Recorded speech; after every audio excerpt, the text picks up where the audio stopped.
Excellencies, ladies and gentlemen, my name is Hillel Neuer. I am the Executive Director of UN Watch. We are honored to open our NGO side event as part of the 50th session of the United Nations Human Rights Council in connection with the Commission of Inquiry on Israel and the Palestinian Territories, also known as the Pillay Commission, which will present this afternoon before the Council. Because of the renovations here at the Palais des Nations, the side events are taking place next to the UN. For 11 consecutive days, starting on May 10th, 2021, Palestinian terrorists from Hamas and Islamic Jihad fired over 4,000 rockets at Israeli civilian centers, including Jerusalem and Tel Aviv. In the middle of the night, families across Israel hurried into bomb shelters. Miraculously, the country's Iron Dome anti-missile system intercepted 90% of the rockets. Yet those that did get through managed to kill 13 Israelis, injuring hundreds more, and caused damage and devastation to homes, schools, and industry. Israel's Air Force responded by striking hundreds of terrorist positions in Gaza, including a vast underground network of Hamas terror tunnels. Although Hamas and Islamic Jihad deliberately fired their rockets from within densely populated areas, and you'll hear much more about that from our two experts on the panel, Israel took extensive precautions to limit civilian casualties, notifying residents prior to attacks. Even the UN's top official in Gaza acknowledged that the IDF strikes were precise, sophisticated, and did not target civilians.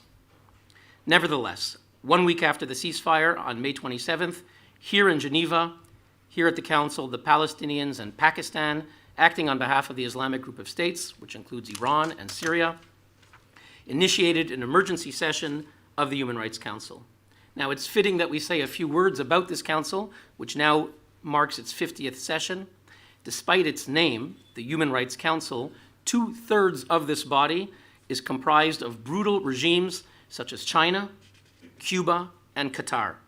Not surprisingly, in its 16 years of existence, there has never been a single commission of inquiry into human rights abuses in China, Cuba, or Qatar. Thus, the detention of 1 million Muslim Uyghurs in camps in China has never been the object of a single debate, special session, resolution, or investigation by this council. Instead, at every single one of its meetings for the past 50 sessions, built into the agenda, the council singles out Israel for condemnation under a special agenda item, item 7. The Human Rights Council has passed more resolutions against the Jewish state than on Syria, Iran, and North Korea combined. The Council routinely creates commissions of inquiry targeting Israel, effectively denying the country's right to self-defense. These false and one-sided reports grant propaganda victories to Hamas and Islamic Jihad, incentivizing the terrorists to continue launching wars. This time, although the minority of democracies such as Britain, Germany, and the Czech Republic voted in opposition, an automatic majority, as they always do, succeeded in creating yet another commission of inquiry. But this one is different. It's unprecedented. The scope of this commission of inquiry includes not only the war of last year, May 2021, but of all events leading up to it, going back decades, and since, everything that's happened since May 2021. They also have the broad mandate to examine, quote, root causes of the conflict, including alleged systematic discrimination based on race. We'll have our second panel starting at 11:30. We'll address that issue. Now, whereas all past inquiries on Israel here at the UN Human Rights Council lasted for about a year, this one is perpetual.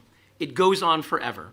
The inquiry has a large staff of lawyers tasked with collecting evidence, admissible in international tribunals. The whole point of this is to feed the investigation targeting Israel in The Hague in the International Criminal Court, as well as any other potential criminal proceedings anywhere else in the world that might target Israel and Israelis. And their budget is millions of dollars a year. Now, although the inquiry claims that it will examine both sides, and the initial report that came out last week has a passing reference to Hamas and the Palestinian Authority, both of these entities are their most enthusiastic supporters. Hamas celebrated the report, This is the only case of the Human Rights Council where one of the reports is celebrated by a terrorist group recognized by the United States, Canada, the European Union, Hamas. Hamas called this a new and important addition. So Hamas and the Human Rights Council are in agreement. And the reason that Hamas and the PA are enthusiastic supporters of this commission of inquiry is because they are assured of its outcome, that it will support their campaign to try and criminalize the state of Israel.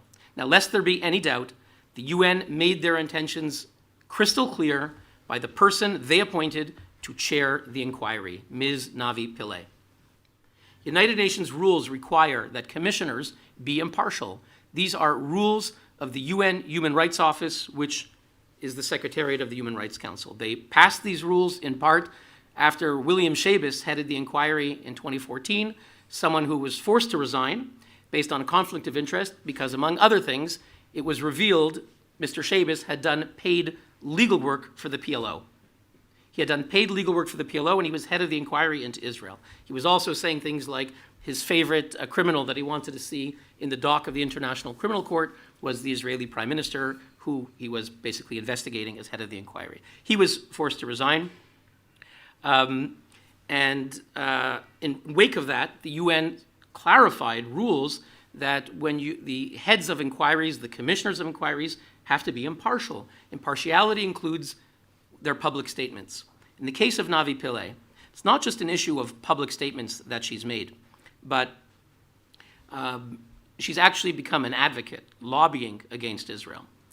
Pillay is the very opposite of impartiality. When she served as the UN Human Rights Chief here in Geneva from 2008 to 2014, Navi Pillay was the chief defender of the anti-Semitic Durban II conference. In 2010, she accused Israel of treating international law with, quote, perpetual disdain. These are words she never used on China, Russia, Cuba, Venezuela, any other country in the world. Israel alone, she said, treats international law with perpetual disdain. These were a contemptuous attitude that marked her approach towards Israel. On repeated occasions, Pillay has publicly accused Israel of being an apartheid state. We'll hear more about the facts about that claim in our second panel. Navi Pillay has signed petitions lobbying governments. Again, these are not just statements. She's lobbied governments to, quote, sanction apartheid Israel. She's the head of this inquiry. Weeks after the May 2021 war of last year, Navi Pillay signed a letter to US President Joe Biden accusing Israel of provoking the war through, quote, aggressive actions and practicing discrimination and systemic oppression. So she accused Israel, she declared Israel guilty of the very war last year that she's meant to investigate. This is absurd. It happens in no other inquiry here at the Human Rights Council, only the one targeting Israel. Navi Pillay was clearly appointed to ensure a guilty verdict against Israel, to label it an apartheid state with the UN's imprimatur. Now, the Commission's report, the initial report that came out last week is just an initial report. The staff is still being crystallized. They're still putting this together, and they have time. This is the first report here in Geneva. In September or October, they'll present in New York, and then again in Geneva, again in New York, forever. It's the only, virtually the only inquiry that has an unlimited mandate.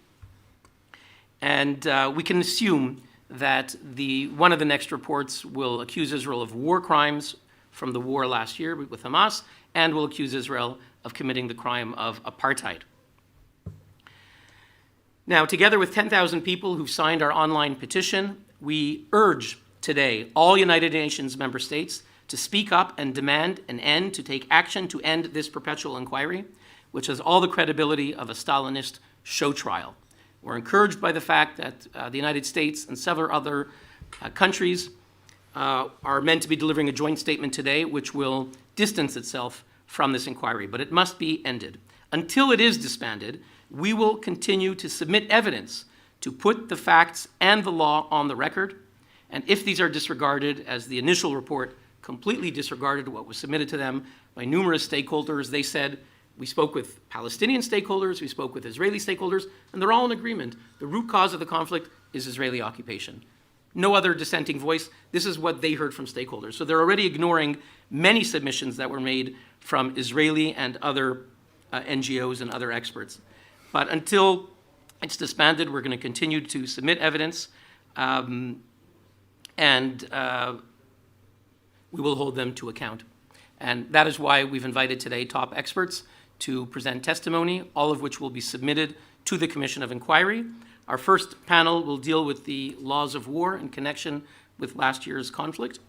And the second panel will deal with the issue of alleged systemic discrimination.